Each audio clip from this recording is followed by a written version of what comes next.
Ugh. Hey, notice anything different? Wait, get off my couch.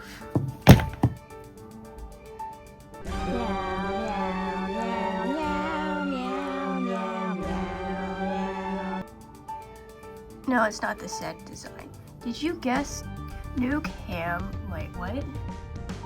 Did you guess improved camera quality? Because I got a new phone that can cancel out the horrible yellow lamp light. But apparently I can't talk and read at the same time. Oh gosh. This is a ruined intro.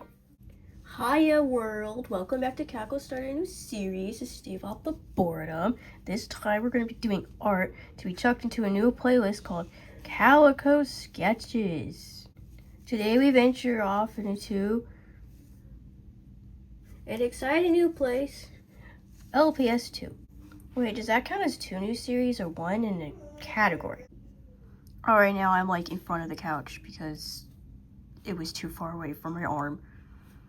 And now I got the script to my right so I can see the camera and it at the same time. So now I can read without stumbling, hopefully.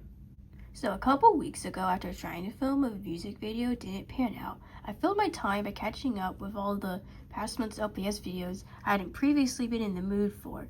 One of those being this one by Lps Emily, where she designed 3 custom pets. The first design being pond theme reminded me of Protagonist, which then inspired me to draw all my Hudsonverse characters as LPS. Wait, I should probably explain what Hudsonverse is for all the potential new audience I could gain from LPS fans. A guy can hope this will be their big break in the algorithm from nobody to somebody. Why I am a Webkinz line for that matter. Hi, I'm Calico. I'm primarily a doll stop-motion filmmaker working on my urban fantasy series, Hudsonverse. Was that kite sparked? With my brother, who goes by Omni online. And here, joining me today in this courtroom is Omni. Ah, yes, the intricacies of court. He has a channel where he posts songs he makes in GarageBand and is the creator of all the musical themes in Hudsonverse. He's also the lead writer, as his imagination is far superior to mine, and he has phenomenal voice acting skills. As a side of it too, I do all the filming, editing, costume, and set building for Hudsonverse. I'll link the series playlist below. Wait, no, that was the who of Hudsonverse, not the what of Hudsonverse. I'm sure it'll explain itself later when I'm drawing. Now the line is just because it's what I have available. Now these paper puppets I made last December are my actual mascot.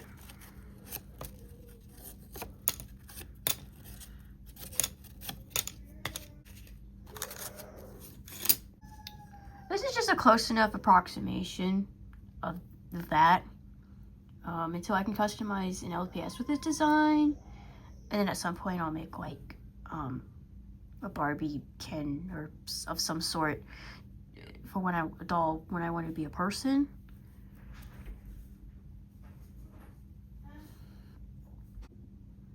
Actually, no, I was briefly using Charlene as a stand-in because we share hair color.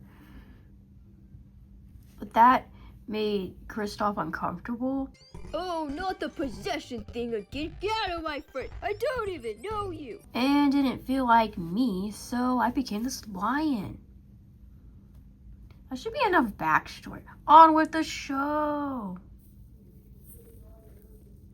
Happy December. I've ignored this project so long. The background changed to wrapping paper, bows.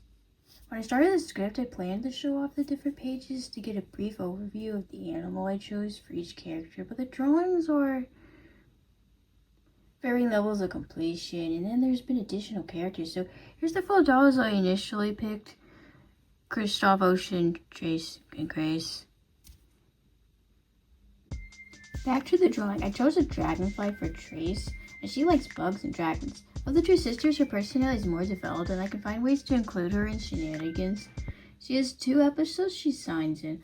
Love showing an age where she becomes obsessed with befriending Ocean's Dragon at Hall after learning she talks, and Treetop Tradesman, melancholy painting with Toronto Pondfield, where she appears uninvited to show off her paintings of her favorite dinosaur, Brent Tire, a race car champion and fraud magician. I win! She loves learning fun facts to share about her current fascination she cycles through, returning to a few favorites, like bugs. Tracy's fearless and impulsive, going after what she wants with confidence and questioning why things are a lot. As a dragonfly, she loved outside adventures, hopping across big plants and flying fast in tag. I think there's a species of dragonfly that's like half green and blue when I googled it. And then her legs are just red for pizzazz, and her wings are translucent yellow, which is her favorite color, I think. My favorite color. A little later in August on the 19th, we have a purple butterfly grace based off a combination of Gen 6 Lola butterfly and the current 7th generation, number 349.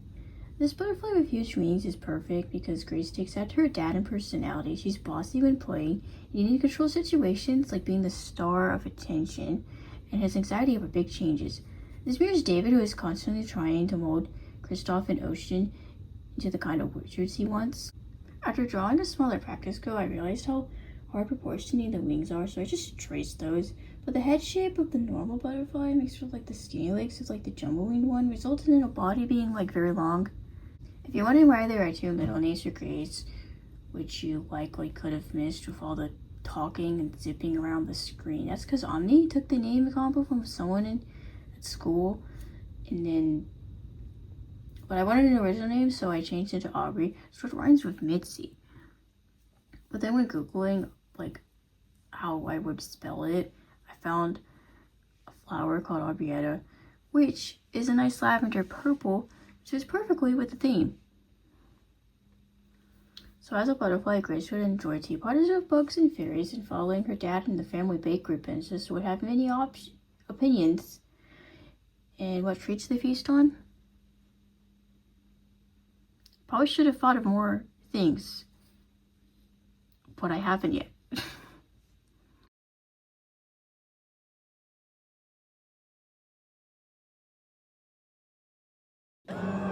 Next, we have Ocean as this G7 walrus, because the periwinkle color is a nod to her middle name being a deliberate misspelling to annoy her. I'm noticing a floral theme for these middle names now.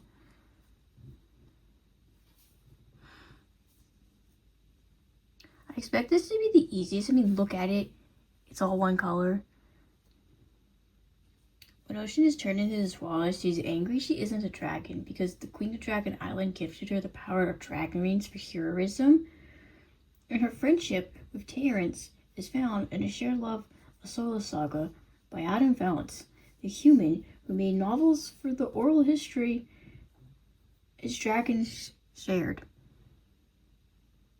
So obviously she'd be a dragon, but these don't really exist as LPS, so she's a walrus instead.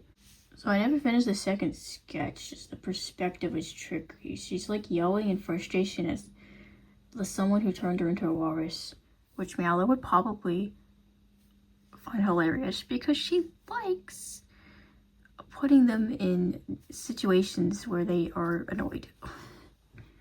Because she's an old banshee, she likes to stir things up for entertainment. Well, at least being a walrus is better than being a water bottle. So do they know my cousin's a crook? That was hilarious! Where's Ocean? What did you do to Ocean? Looks like I need more words, since there's still more speed drawing to see. I never touched on who Ocean is like I did for her sister, so here's something my brother said yesterday evening. Well, walrus is good because they represent the water side of her more than the rebellious nature side of herself that got destroyed from complicit submission to rules, which she gets away from when she brings out her draconic side again later on after the revolt. So the monster revolt was an attack monster. The monster revolt was an attack monsters, magical creatures set on wizards and duds because they wanted a monster country where they were the dominant magic class. Watch episode 4 when you wish upon a cookie to hear more about how that broke ocean and all that. So connecting to an idea, I'll come.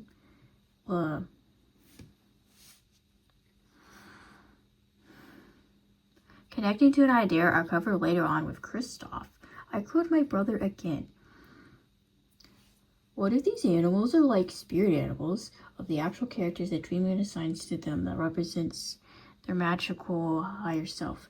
We can have these animals be the magical embodiments of the higher self given from an almost guardian angel kind of role.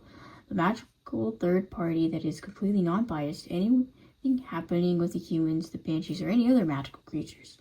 Makes Shifticon shapeshifters much easier into form. Makes Shifticon shapeshifting much easier into forms of preference, aka their spirit animal forms, embodying the magic they are. So this would mean Ocean Spirit could manifest as a walrus to appear in the room to tell her what her magic really thinks, or perform some sort of protection magic in danger, I suppose. Not sure what a naughty person hexing you into the Not sure what a naughty person hexing you of a corpus mortis fell into this magical animal form means.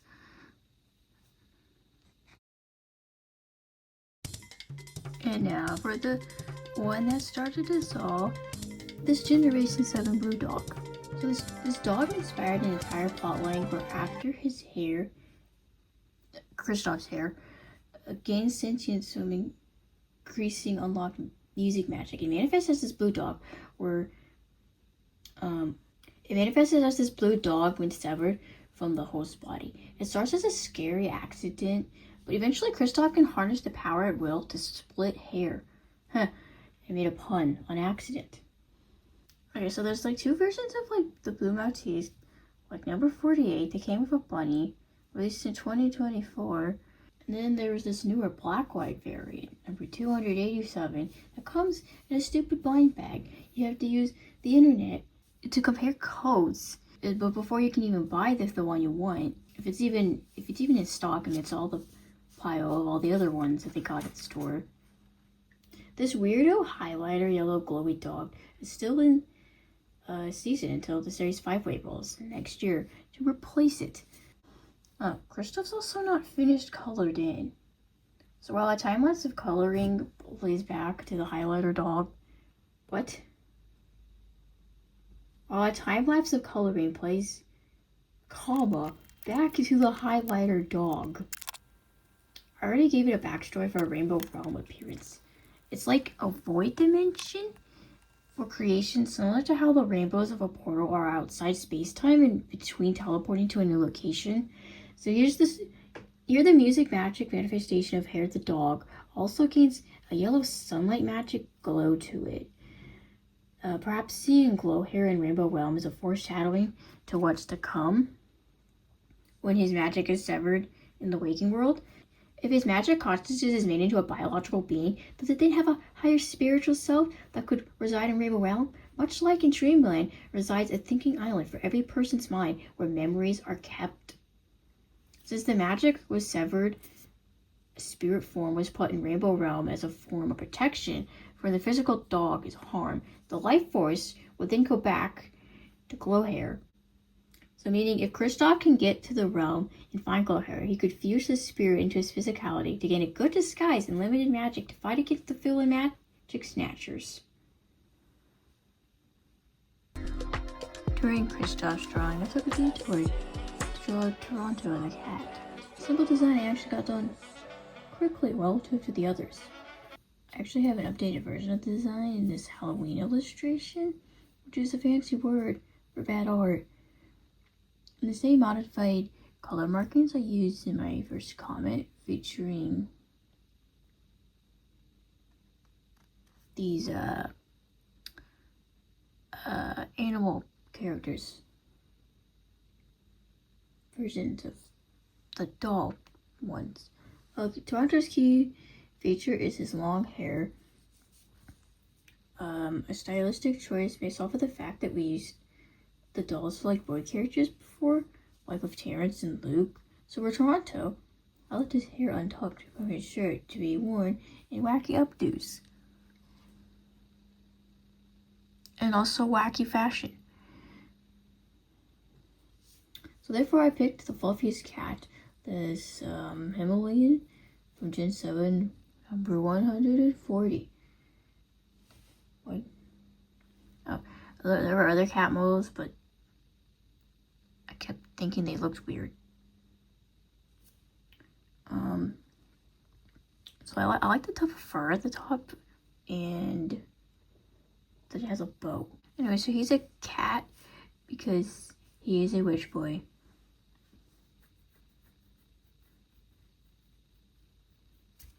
Okay, just finished the outro, but I have more things to say about Toronto. Toronto's a cat because he's a witch boy, which in Hudsonverse means he's a boy being insulted for liking the common nature activities of a feminine witch as opposed to whatever warlocks get up to. Since his mother Abilene is a witch and his father Kitanace is a wizard, there's no immediate warlock influence besides male models in his coven or peers in Warlock Club. Protagonists says warlocks are dead, so maybe the term has fallen out of favor as maintaining a kind witch appearance to differentiate from black or dark magic evil witches like the Lost Lights is important. Protagonists is probably referring to the kind of witch warlock family that makes pacts with demons and entities for power, and then gets possessed by dark spirits and do evil harm to others. Toronto likes doing arts and crafts in his son's greenhouse, conversing with the trees, and his mother's cat who stays in his catio to protect the plants. You can watch him paint in this Treetop Tradesman episode, and on Instagram I made a birthday photo story thing that I'm really proud of the pictures. And now for the last character, Honeysuckle Otter Thornberry. So this is a character I invented based on a dream from April. Honestly, I had no clue what I wanted to write here at first. I haven't even shared the full story with Omni, meaning the only opinion I have is my anxiety keeps telling me that it's stupid. Also, I felt like what I wrote here was revealing too much, and there won't be any backstory left for the deep dive on the character when I get the physical toy representation. But then I rewrote it, and now I'm happy with it. Speaking of which, before I cannot read. Before I get lost in character lore, why the bright orange otter? I chose the 7th generation number 307 otter because it resembles the dark orange of bottled honey. I repaint the tan markings and piles of honey yellow to sell the idea better. Now, there's a paler peach otter in the corner from last year, but I'm using it as reference for the aforementioned yellow paws. This otter is really special in that it comes from a Walmart exclusive Foodie Treats themed 4-pack that's also a blind box. Again, specifically the quartet that this otter's from is I improving. Specifically the Sweet Treat set with the pink paw in the left corner, including 3 other pets. A pink hamster holding an apple for some reason, and then a horse and a blue spaniel dog, which could be another Kristoff avatar or a mystery new ocean-kissed person.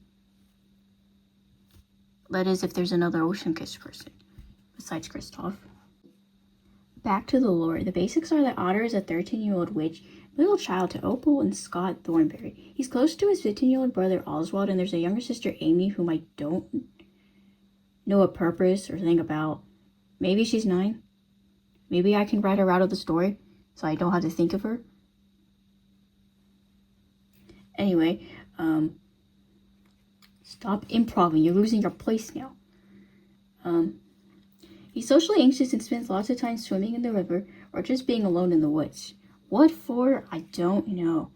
But ever since meeting some river otters for the first time on a family trip, he's had a connection. I guess a magical connection or something. The big story for Otter is that he's secretly a fairy.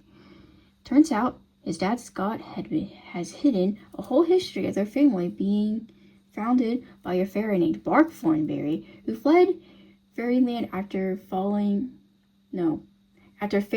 fairy guide school.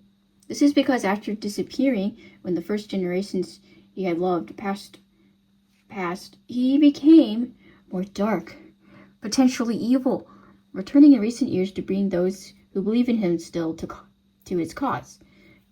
Could his cause be to take down the fairy court with the evil Madeline, who had lost her wings from the fairy court? They took her wings away because she was evil. Or could it be something else? At first, Oswald tells Otter to hide his glowing rings, but soon, Opal finds a fairy portal in Oswald's room in an ongoing fight to stop Oswald from running with the bad family members to uncover the sweet, juicy mystery. Truth ensues. This fails, and Scott, rescuing his son from being a cog in their evil machine, is what ultimately severs Bart control. Okay, returning to the wacky name Honeysuckle. See, in the dream, his mom calls him Sunny, so this flower is a more sophisticated yellow name and purposefully made ridiculous to explain the chosen name Otter. Though once he befriends Potatoes after Toronto, names stop being strange, don't they?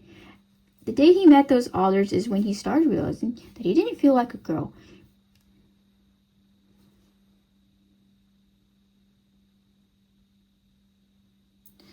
No, stop trying to think of something new to say. Just trust that you wrote something good already. Just read what you wrote. Oh no, where was I? So at some point, he changed his pronouns, but it's only his brother and Papa would put effort into using. Not that he minds, since he's too sad at school to care to tell people to not call him Sunny. What? Honeysuckle.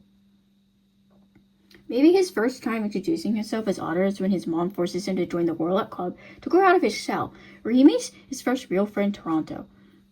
Which would not be the best choice, as Toronto is glued to Kristoff's chaos most of the time, but also is promptly kicked out from his leadership role for blaming his lack of responsibility to show up on time, prepared on his cat.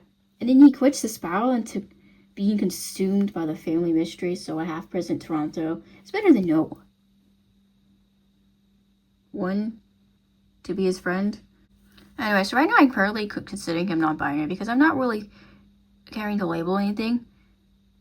We haven't even written him into the story yet, so it's a problem for later. So once Charlene helps Otter accept his fairy form, he'll understand the Shiftagon joy of spending as much time as possible shifted in animal form. Because if other fairies can choose to be human-sized without wings, why can't he be a pixie-sized otter? And like pixie corns, his magic could blast out of his flower antenna. Besides the wacky array of wing shapes, my favorite element of the Littlest Pet Shop fairies are the flower horns on their heads.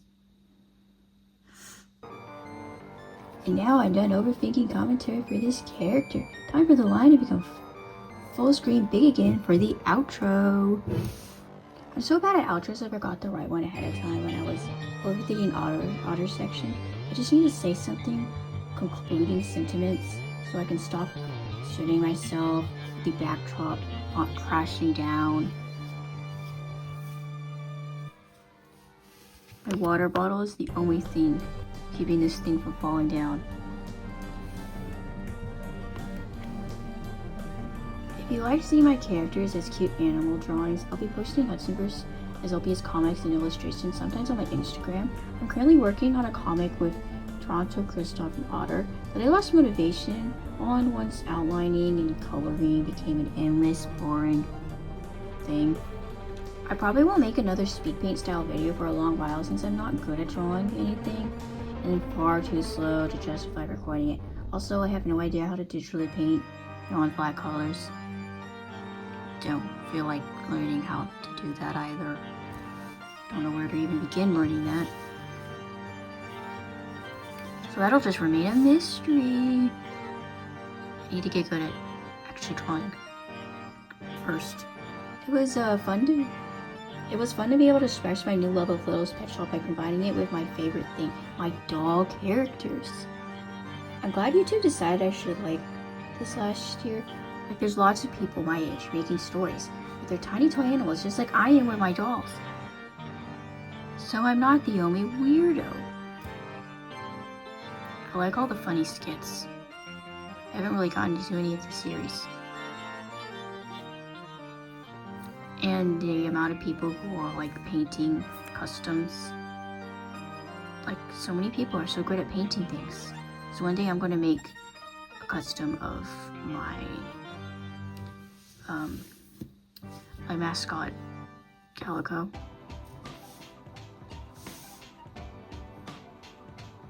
I was about to pull one of the little puppets out, but I forgot I moved them. They're not on my table anymore. I think they're on my bookshelf. Oh well. This will be the only Little's Pet Shop video for a while until I go in store to buy my first one. Much like how Hudsonverse has paused production until I find the specific dolls that I need from like years ago that aren't in stores anymore. The specific animals that I want to be characters will be added to the list of things to find secondhand online. That's all purchases for the nebulous future when I have a job next year. I said this at the beginning, which was probably 20 minutes ago, so I can say it again like it's new. Information. The Hudsonverse series playlist will be linked below, so please go watch our show if you're new and leave a comment so I can know someone watched the whole episode through and appreciated my hard work and my brother's story, because I'm really proud of our show and know that it's great. It just needs the algorithm to recognize its awesomeness so more people can see it. I also linked my doll collection video. I'll also link my doll collection video if you want an hour of me rambling about character lore. Also, comment on this video so I don't feel like I'm posting to an abyss devoid of people. Is that right? I lost the joke. Whatever.